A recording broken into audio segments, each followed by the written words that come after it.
What's going on, YouTube? Dorito here. Today I'm going to go ahead and get the top part of the cage off and get the engine out so we can get the engine back in. It takes about 8 bolts, and you just remove the seat belts, and this is the easiest way for me to get the engine out as far as I'm concerned. So if anybody has any other opinion or anything, go ahead and post it in the comments afterwards. So anyways, the Luch is not here today, so he's out and about. Good stuff here, people! Dorito! Dorito! Yeah. Focus! Right here, baby! Okay. Look at me! Focus! Yeah, I am focusing. Thanks, Luch. Anyways, we're going to get this engine out, and well, we're going to get the cage off first, and then we'll get the engine out right after that, and then we'll make this a 2-part video when the engine goes back in. So, without any further ado, take it away. Now then, let's get to it, shall we? Okay, you have to excuse me. I'm a little crammed in here. So, what we're going to do is we got 8 bolts total. You got 2 here. You got the 2 for the seat belts. And then you have 2 up here. And then you as well have 2 on this end of the frame. In my eyes, what it's easier to do is just go ahead and pull the top part of the cage off. So then you have straight access right down into the motor and you can pull it out. So I already loosened up the bolts and everything. So I'm going to get them out, and then I'll show you how we're going to pop the frame off. All right? Now I'm using a 1/2-inch bolt, or a 1/2-inch socket and a 1/2-inch wrench, sorry about that, to pull the 1/2-inch bolt and nut off. Go ahead and get yourself some sort of container, a magnetic container, so you can go ahead and pull them off. So let's get back to this here.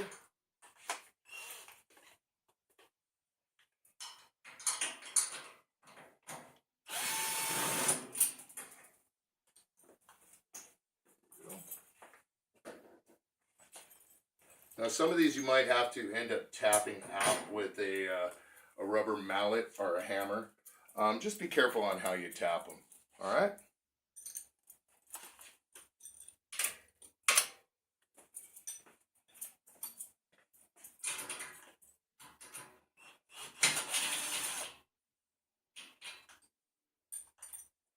So like this guy right here. You want to go ahead and get yourself a rubber mallet. If you have any issues, just give it a little tap. Instead of using a hammer, it's a little bit better to go ahead and use a mallet. That way there you don't dent or scratch anything, because this thing's actually pretty clean and pretty cherry. And after we get the engine on it and give it a run, I'll give you a complete look at it, and you know, you can go from there and give me your opinion, because that's what matters, is what you guys think. Let's see here. I know you can't see me doing this here, but excuse me, I'm a little cramped for space. So I dropped a washer there, but I do have some spare flat washers.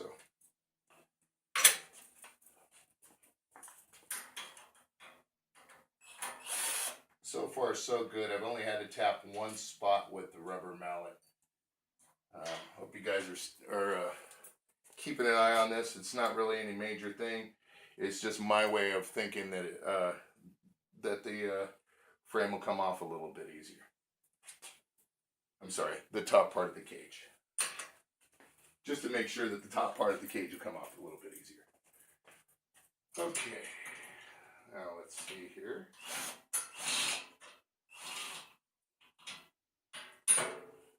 Get your mallet again. So far it's just been these top bars that I've had to tap with a mallet. See if these back ones give us any issues. Shall we? Sorry I don't have as much humor as the Luch. But, you know, at least you guys will see a little something here.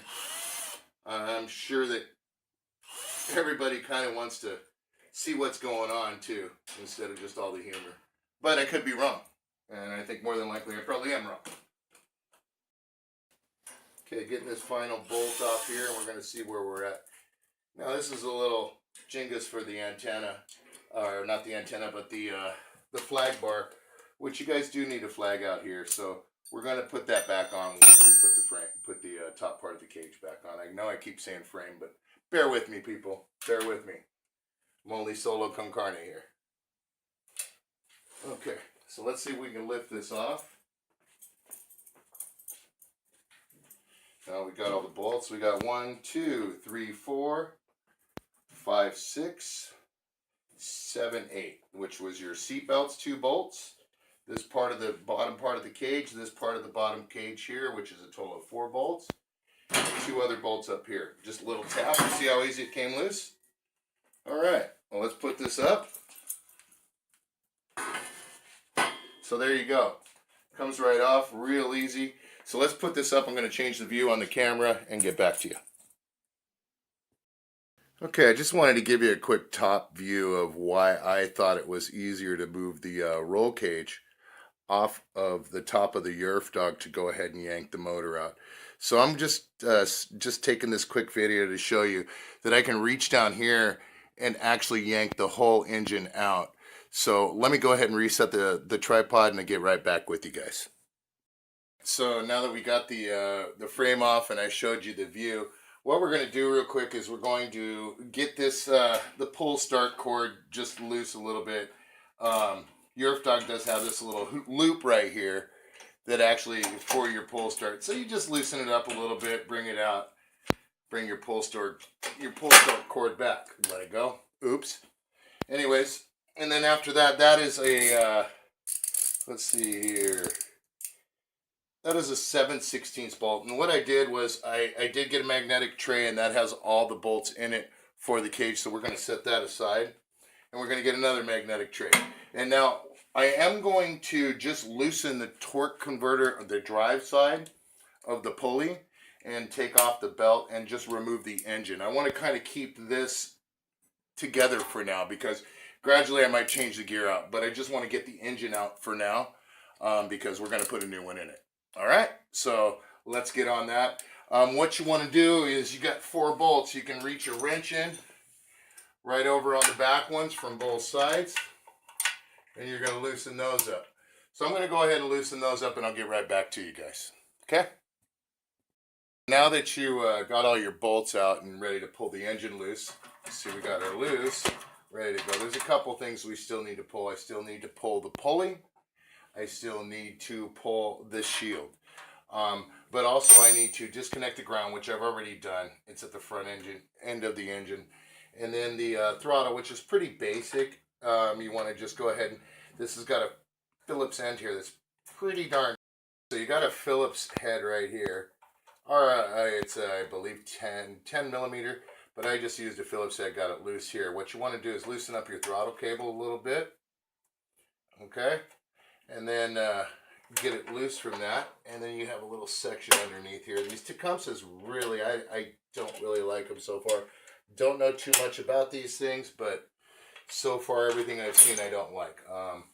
This is a second Tecumseh. If you remember the Clipper Sidewinder, it had a Tecumseh 8 horsepower in it, and that thing leaked like a sieve. The reason why this one's going out, carburetor's leaking like a sieve, and you know, Predators are cheap. You can get a Predator motor for $100. You can do some mods. I think I put 60 more bucks into it, and it's got the 22 or 26 pound valve springs. I got to check and make sure, and I'll let you guys know in the comments. And also the governor's removed out of it, and it doesn't have any oil sensor, so there's plenty of room for oil, and gonna be able to tack it out and not grenade it. So anyways, we're gonna go ahead and get on this pulley now, and that's gonna take a 10 millimeter bolt, which I've already loosened up.